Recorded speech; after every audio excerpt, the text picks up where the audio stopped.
The Eagles are now 11-4 after a 33-25 win on Christmas Day against the New York Giants. We are here to break it all down, the 5 plays that stood out most in my film study in the win over the Giants. We're going to start number 5, a 36-yard touchdown pass from Jalen Hurts to DeVonta Smith. This happened in the first half against man-to-man coverage, and this one has a lot working for it because the Eagles, coming out of the huddle here, line up in an empty formation. Again, Jalen Hurts in the backfield all by his lonesome. Now, with the way that the Eagles line up here, they have a clue that it is man-to-man coverage because you've got A.J. Brown and DeVonta Smith to the bottom of the screen, to the boundary. That is the short side of the football field, and you've got a corner over Brown, a slot corner over DeVonta Smith, and at the top of the screen, you've got DeAndre Swift motioned out wide, and the linebacker is out in that direction. So right off the bat, Jalen Hurts has an idea that this is going to be man-to-man coverage, and when you've got man-to-man, now you want your playmakers to be able to win, and those are the playmakers down at the bottom of the screen, Smith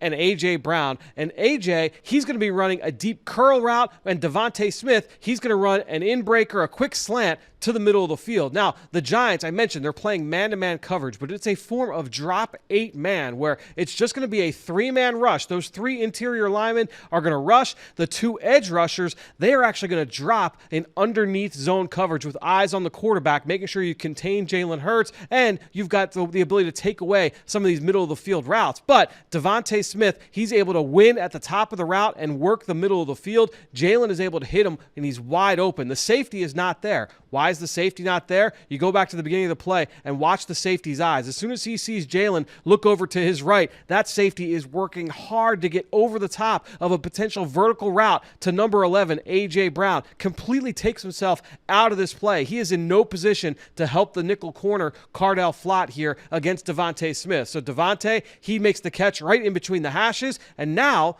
you've got one man to beat. You've got the corner that was lined up against Olamide Zaccheaus on the outside. Now, where is that corner? Why is he not able to make this play? Well, OZ, he's running a slot fade. He's running a fade from a reduced split inside the numbers. So he is going to push really hard vertically on this route. So that DB in man-to-man coverage, he turns his back to the quarterback, and he's worried about Olamide Zaccheaus on the vertical route. But look at OZ's eyes. As soon as he sees that DeVonta Smith has caught this pass, he now converts into a blocker. He drives him into the end zone, runs his feet, gets him to the ground, gets himself a pancake for Christmas dinner, and DeVonta Smith walks into the end zone. That's a 36-yard catch and run for DeVonta. That gets him over 1,000 yards on the season. A.J. Brown and DeVonta Smith, they were the first Eagles pair of receivers to go for 1,000 yards a year ago. Well, they just did it again here this season in 2023. Both players up over 1,000 yards. This one got it done for DeVonta Smith, and that brings us to play number 4, and that's this 22-yard run by Kenny Gainwell. It happens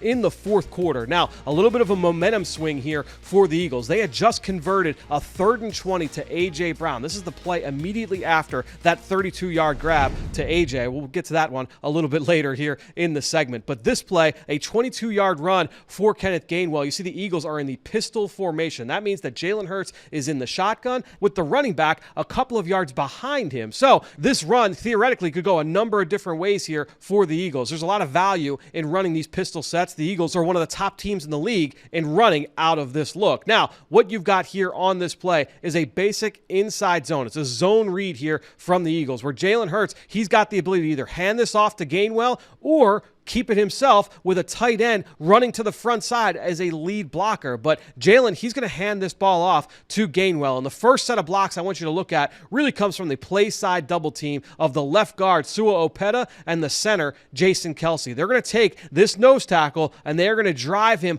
up to the linebacker level. Look at that movement there at the point of attack from Sua and from Kelsey, because what that does is it creates a lot of space. And if you are the safety, Xavier McKinney here, the down safety, with all of that green grass, it's easy to get a little bit nosy in that gap. And that's exactly what happens here. The safety is invited up into the B gap because of that movement at the point of attack from Kelsey and Sua. And now that really defines the read for Kenny Gainwell, because when he sees that white jersey insert into the B gap, now he knows I'm going to put my foot in the ground and bounce this outside. But he first has to defeat this blitzing linebacker. Micah McFadden attacks this downhill hard, and he has got to use his stiff arm to get out of this tackle. And that's where the ball handling is really important for Kenny Gainwell, because a lot of running backs, it can be easy to say, you know what, I want to carry the football in my dominant hand. If I'm right-handed, I'd like to carry it in my right. If I'm left-handed, I want to carry it in my left. But when you are a running back, you actually want to make sure that you carry the football towards the side of the run where you are going. So with this being a run to the left,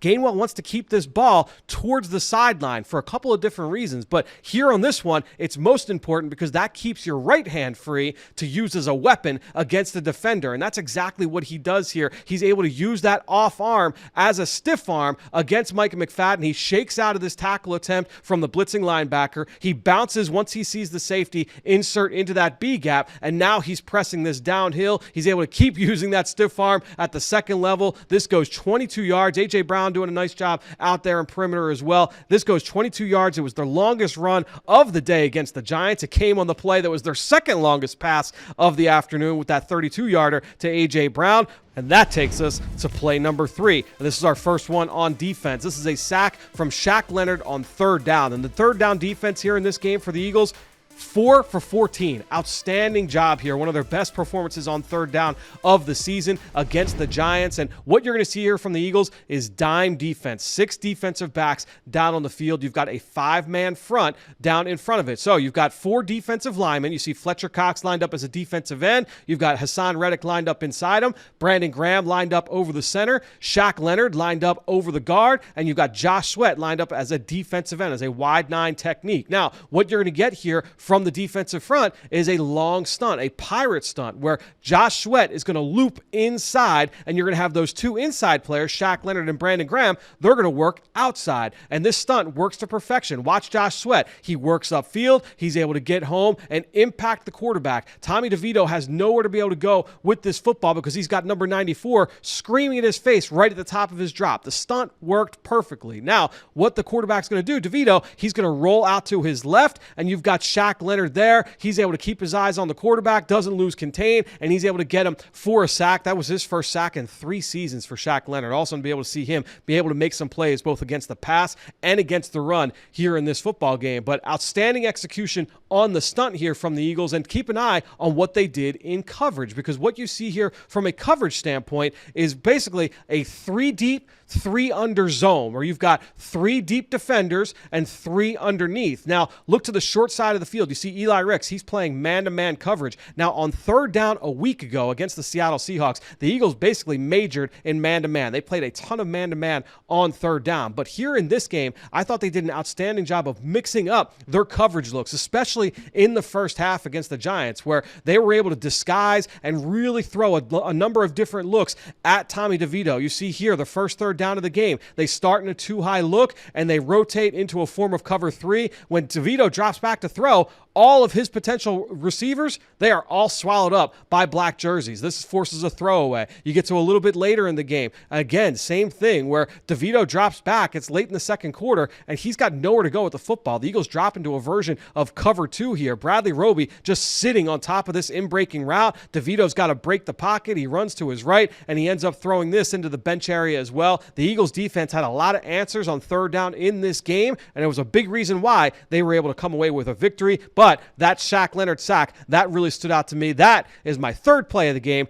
Let's now transition to play number 2, and I referenced it a little bit earlier. It's 3rd and 20, and Nick Sirianni said this after the game. Not a lot of play calls that you can draw up for 3rd and 20 here. Now, the Giants, they're playing a soft version of cover 3, again, where you've got 3 deep defenders with 4 underneath. And those 4 underneath defenders, because it's 3rd and 20, they can get a lot of depth. They don't care if this ball is caught 5 yards from the line of scrimmage. They want to make sure that they are defending the stick. So that is going to make this a really difficult throw for Jalen Hurts. So all we're going to take a look at right now is just what happens from a pass game standpoint on the outside, because the Eagles, against this cover 3 look, they are running 4 verticals. It's a 3-by-1 set. You've got Dallas Goedert running across the field on a vertical route. He's going to cross that middle of the hook defender, and now you've got 3 vertical routes, 3 go ball opportunities for Jalen Hurts. But again, against this soft zone coverage, the throws are going to be difficult here. So you see that corner at the top of the screen. He knows that this is going to be a difficult throw to the far sideline for Jalen Hurts. So he's cheating to that inside route.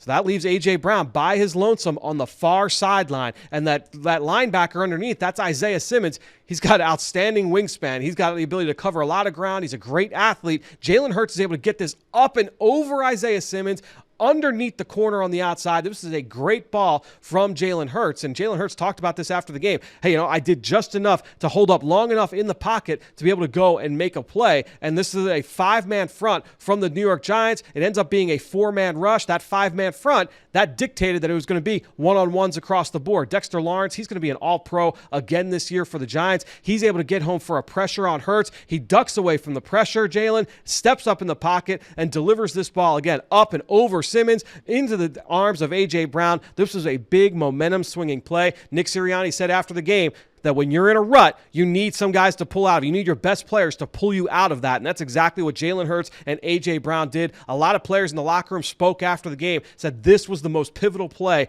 in this one, a real momentum-swinging play, because this is the drive after the pick six, the throw that was intended for Dallas Goedert that goes the other way for a touchdown. The Eagles needed this drive. They needed an answer, and Jalen Hurts and A.J. Brown, they come back. They hit this 3rd and 20. The run game takes the rest of the way. We already talked about the Gainwell run. This ends with a DeVonta Swift touchdown. Those runs are made possible by this big play on 3rd and 20. Now, let's get to the run game, because really that's going to go into my play number 1. I couldn't decide exactly which one I wanted to go with here, so I picked one from the first quarter, really the first offensive play of the game, but then also late in the game as well. It's a counter run scheme, and that's what really was the bread and butter for the Eagles in this football game. And when you have a counter run scheme, what you're looking at essentially is a double team at the point of attack. So you see here on this one, this is the first quarter, you have Lane Johnson and Dallas Goedert. They are going to get a double team on the defensive tackle. You get a kick out, typically from the backside guard. So you see here, Sua Opeta is going to come and kick out that defensive end, and then you're going to get a lead blocker up from the backside. Sometimes it's a tackle. The Eagles have the luxury of having 2 athletic tackles, so you've got that ability to pull Jordan Mailata here. A lot of times it's often going to be a tight end or an H-back or a fullback coming from the backside. But here on this play, this is a QB counter play where Jalen Hurts has the ability to make a read,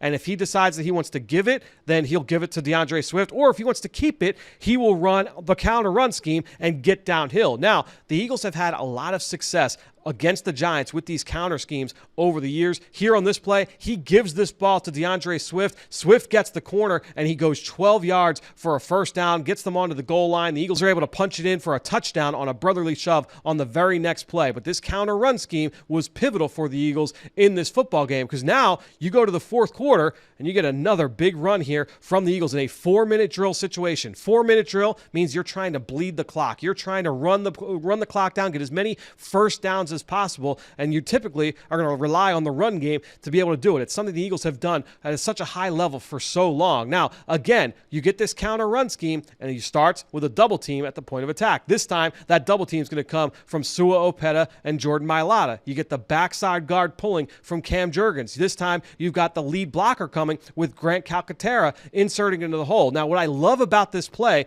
is that this was not a clean picture for the running back, DeVonta Swift, and for the blocking scheme in general, because the Giants, they kind of expected that this play was coming. Look at the defensive end. He's playing so hard over tight end Jack Stoll that Stoll cannot get up to the linebacker level. That also makes it so that Cam Jurgens, he can't block that defensive end. It's not a clean look for number 51. You can already see a lot of congestion here in the hole, but watch how Jack Stoll, Cam Jurgens, and Grant Calcaterra really kind of sort this out. Calcaterra gets his eyes into the right spot. Cam Jurgens, he's just kind of leading the way here. He's going to be a snowplow for DeVonta Swift. Swift does a great job of navigating off the outside hip of Calcaterra, and now he's able to push vertical to the safety, and then he leaps over the safety at the second level. This was a nice momentum run here for the Eagles. Downhill, really good job from DeVonta Swift. Swift finished the game with 92 yards on 4.6 a carry. He's 12 yards shy now of 1,000 yards on the season.